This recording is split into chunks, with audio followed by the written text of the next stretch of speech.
जय हिंद दोस्तों, आज के इस वीडियो में हम आपको बताने वाले हैं कि Bihar board school examination board Patna class 9th का जो आपका रजिस्ट्रेशन फॉर्म है उसको सही कैसे भरते हैं वो मैं आपको बताने वाला हूं, क्योंकि कोई व्यक्ति को इस फॉर्म भरने में समस्या आ जाती है, विद्यार्थी सबको। और जो भी विद्यार्थी मैट्रिक 2026 में एग्ज़ाम देंगे उसके लिए फॉर्म है, जो 9th में एडमिशन करा चुके हैं उसके लिए समय दिया गया है फॉर्म भरने के लिए। तो मैं इसी पर वीडियो बनाने जा रहा हूं, आप लोगों को बताऊंगा। सबसे पहले आपको ये फॉर्म कहीं नहीं लेना है, आपके अपने स्कूल में ही मिल जाएगा। ध्यान रहेगा, आपके अपने स्कूल में ही मिल जाएगा, कहीं नहीं लेना है फॉर्म आपको। सबसे पहले आप अपना यहाँ पर लिखा है कलर फोटोग्राफ, ठीक है। आप अपना एक फ़ोटो कलर में खींचा लीजिएगा और आप यहाँ पर एक फ़ोटो लगा दीजिएगा, ठीक है। फ़ोटो लगाने के बाद आप यहाँ पर सिग्नेचर करिएगा, जैसे लिखा है यहाँ पर सिग्नेचर ऑफ स्टूडेंट, मैं करके दिखा रहा हूँ, ठीक है। जैसे आप यहाँ पर फोटो लगा देंगे, फोटो लगा चिपकाने के बाद आप यहाँ पर साइन कर देंगे, ठीक है। ऐसे मैं यहाँ पर साइन कर देता हूँ, ये मैंने साइन कर दिया, ठीक है। और यहाँ पर आपको फोटो चिपकाना होगा। फर्स्ट में है कैटेगरी, यहाँ पर रेगुलर में टिक मार लीजिएगा। उसके बाद यहाँ पर है स्कूल कोड, आपका जो भी स्कूल कोड का कोड है वो यहाँ पर डाल दीजिएगा। यहाँ पर स्कूल नेम रहेगा, आप अपने स्कूल नेम लिखिएगा। ध्यान रहेगा, जो भी भरिएगा आप पूरे कैपिटल लेटर में होना चाहिए और आप ब्लू या ब्लैक पेन से ही भरेंगे। यहाँ पर लिखा हुआ है, यहाँ पर दिखाई नहीं दे रहा आप लोग को थोड़ा, यहाँ पर आप जो भी भरेंगे कैपिटल लेटर में होना चाहिए और एक डब्बा छोड़ के भरेंगे। जैसे मैं यहाँ पर लिखा हूँ +2, उसके बाद एक बॉक्स छोड़ दिया हूँ, उसके बाद लिखा हूँ हाई, उसके बाद फिर लिखा हूँ स्कूल, उसके बाद अपने स्कूल का नाम लिखा हूँ, ठीक है। तो आप लोग भी इसी तरह करना, ठीक है। चौथा नंबर में विद्यार्थी का नाम हिंदी में, ठीक है। आप अपना नाम लिख दीजिएगा हिंदी में। उसके बाद लिखा है स्टूडेंट नेम इन इंग्लिश, आप जो हिंदी में नाम लिखे हैं वो अंग्रेजी नाम लिखना, याद रहे कैपिटल लेटर में होना चाहिए।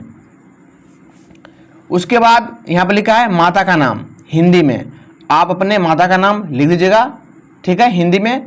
फिर उसके बाद नीचे में लिखा है मदर्स नेम इन इंग्लिश, आप फिर अपने माता जी का नाम फिर अंग्रेजी में लिख दीजिएगा।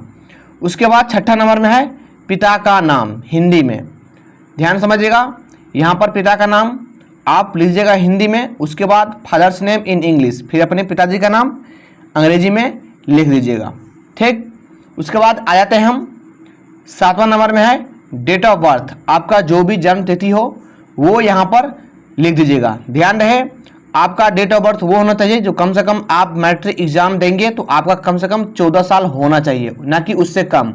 अगर उससे कम होगा तो फिर आपका फॉर्म रिजेक्ट हो जाएगा, नहीं जमा करेगा, ठीक है। तो आप अपना डेट ऑफ बर्थ दे दीजिएगा। उसके बाद यहाँ पर लिखा है 8वां नंबर में जेंडर, जेंडर मतलब कि आप मेल हैं या फीमेल हैं। अगर लड़का है तो मेल में टिक मारेंगे, लड़की है तो फीमेल में, ठीक है। उसके बाद 9वां में है नेशनलिटी, इंडियन में टिक मार लीजिएगा, शायद सब तो इंडियन ही है, ठीक है। उसके बाद 10वां नंबर में है कास्ट कैटेगरी, कास्ट कैटेगरी में है जनरल में है, ईबीसी में है, बीसी में है, एससी में है, एसटी में है। ध्यान से समझिएगा, यहाँ पर बीसी में मारे हैं।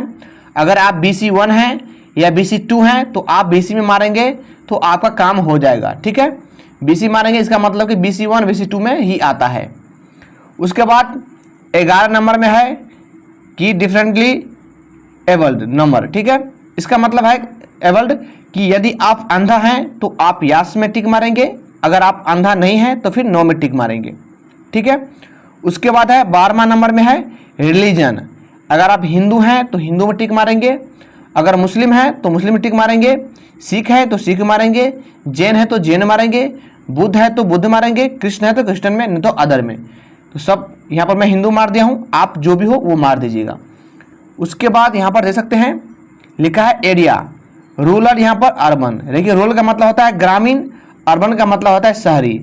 तो मैं ग्रामीण से हूँ तो ग्रामीण में टिक मार दिया हूँ। 14 नंबर में है यहाँ पर मैरिटल स्टेटस, अगर आपका शादी हो गया है तो मैरिड में टिक मारेंगे, अगर शादी नहीं हुआ है तो अनमैरिड में टिक मारेंगे, ठीक है। उसके बाद 15 नंबर में है मोबाइल नंबर, ठीक है। आपका जो भी मोबाइल नंबर है वो मोबाइल नंबर इसमें डाल दीजिएगा। उसके बाद यहाँ पर लिखा है सबसे इम्पोर्टेंट आधार नंबर, ध्यान समझिएगा। आपका आधार नंबर है तो आप यहाँ पर आधार नंबर डाल दीजिए, ठीक है। अगर आपका आधार नंबर नहीं, आधार कार्ड नहीं है तो आधार नंबर नहीं दीजिएगा और यहाँ पर साइन करिएगा। यहाँ इंपॉर्टेंट बात बताना चाहूँगा आपको मैं, यदि आप यहाँ पर आधार नंबर देते हैं तो आप यहाँ पर साइन नहीं करेंगे। यहाँ पर लिखा है सिग्नेचर ऑफ स्टूडेंट, तो आप यहाँ पर साइन नहीं करेंगे। अगर यहाँ पर आप आधार कार्ड का नंबर दे रहे हैं तो यहाँ पर आप साइन नहीं करेंगे। अगर यहाँ पर आप आधार कार्ड नंबर नहीं दे रहे हैं तब यहाँ पर साइन करेंगे, ध्यान रखिएगा, ठीक है। चलते हैं नेक्स्ट पेज पे, क्या है देख लेते हैं। नेक्स्ट पेज है आपका 18 नंबर ईमेल आईडी। यदि आपके पास ईमेल आईडी है तो आप अपना पूरा ईमेल आईडी इसमें भर दीजिएगा। उसके बाद है 19 नंबर में एड्रेस। एड्रेस में क्या क्या लिखना है मैं आपको डिटेल में बता देता हूँ। पहले सबसे पहले अपना विलेज का नाम लीजिएगा, उसके बाद पोस्ट ऑफिस का नाम लीजिएगा, उसके बाद पुलिस स्टेशन का नाम लिख दीजिएगा, उसके बाद डिस्ट्रिक्ट का नाम लिख दीजिएगा, उसके बाद यहाँ पर पिन कोड डाल दीजिएगा, ठीक है। ये सब डालने के बाद आप यहाँ पर 20 नंबर में आ जाएगा bank account number. Bank account number इसलिए दिया जाता है कि अगर आपका कोई भी पैसा वैसा आएगा स्कूल के माध्यम से तो आपके बैंक अकाउंट में ट्रांसफर कर दिया जाता है, इसलिए यहाँ पर बैंक अकाउंट नंबर दिया जाता है। तो आप यहाँ पर बैंक अकाउंट नंबर डाल दीजिएगा। मैं आपको समझाने के लिए कुछ लिख दिया हूँ। 21 नंबर में है IFSC कोड। IFSC कोड आपका जो भी है आपके पासबुक में दिया रहता है, पासबुक में देख करके आप यहाँ पर भर दीजिएगा। उसके बाद यहाँ पर लिखा है नेम ऑफ द बैंक, तो मेरा बैंक का नाम है SBI यानी स्टेट बैंक ऑफ इंडिया। आप पूरा नाम भी लिख सकते हैं स्टेट बैंक ऑफ इंडिया, वो समझ जाएगा। उसके बाद यहाँ पर लिखा है 23 नंबर में to identification mark of candidate. इसका मतलब है कि आपको कहीं जब कोई निशान है, कटखूट या कुछ भी निशान है आपको शरीर में, तो आप वहाँ पर का निशान का नाम लिख दीजिए। अगर कहीं भी आपको निशान नहीं है, कटखुट वगैरह नहीं है, तो आप दोनों में नो लिख दीजिएगा, आपका कोई दिक्कत नहीं होगा। उसके बाद यहाँ पर दे सकते हैं लिखा है 24 नंबर सब्जेक्ट ऑफर्ड, ठीक है। पहला नंबर में है हिंदी, उर्दू, बांग्ला, मैथिली। आप किसी एक में टिक मारेंगे। अगर हिंदी रखते हैं तो हिंदी में टिक मारेंगे, उर्दू रखते हैं तो उर्दू में टिक मारेंगे, मैथिली रखते हैं तो मैथिली में, नहीं तो बांग्ला है तो बांग्ला। ये नहीं आप हिंदी में भी मार दिए और मैथिली में मार दिए, नहीं, आपको एक में मारना है, ठीक है। उसके बाद दूसरा नंबर में है संस्कृत, एनालिस हिंदी या non Hindi, Arabic, Persian, Bhojpuri. तो यहाँ पर मैं हिंदी में मार दिया हूँ, ठीक है।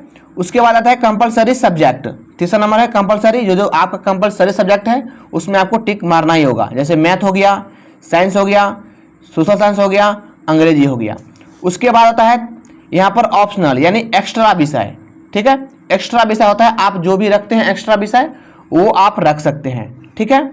उसके बाद यहाँ पर आ जाते हैं, यहाँ पर लिखा है घोषणा, ठीक है। ये सबको पढ़ लीजिएगा आप लोग, ठीक है। सबसे पहले आप यहाँ पर सिग्नेचर ऑफ पेरेंट या गार्जियन, आप अपने पेरेंट का सिग्नेचर करा लीजिएगा, ठीक है। अगर आपके पिताजी नहीं है तो आपके अपने भाई से भी साइन करवा सकते हैं। उसके बाद यहाँ पर लिखा स्टूडेंट्स सिग्नेचर इन हिंदी, यहाँ पर आप हिंदी में साइन करेंगे। और यहाँ पर लिखा है स्टूडेंट्स सिग्नेचर इन इंग्लिश, आप अपना नाम अंग्रेजी में साइन करेंगे, ठीक है। नाम नहीं, साइन करेंगे अंग्रेजी में।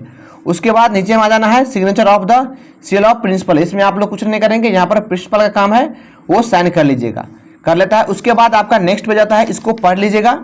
ये जो लिखा है ध्यान समझिएगा, ये जो लिखा है इसको पढ़ लीजिएगा, पूरा चीज़ को अच्छे से पढ़ लीजिएगा। जो डॉक्यूमेंट लगेगा आप ले जाना, ठीक है। तो आपको ये फॉर्म भरने के बाद आप कॉलेज में, माफी चाहूँगा स्कूल में जमा कर देंगे तो आपका ये रजिस्ट्रेशन फॉर्म जमा ले लेगा, कहीं दिक्कत नहीं होगा। तो वीडियो अच्छा लगा हो तो लाइक करना और चैनल को सब्सक्राइब जरूर करना। मिलते हैं अगले वीडियो में, तब तक जय हिंद, वंदे मातरम।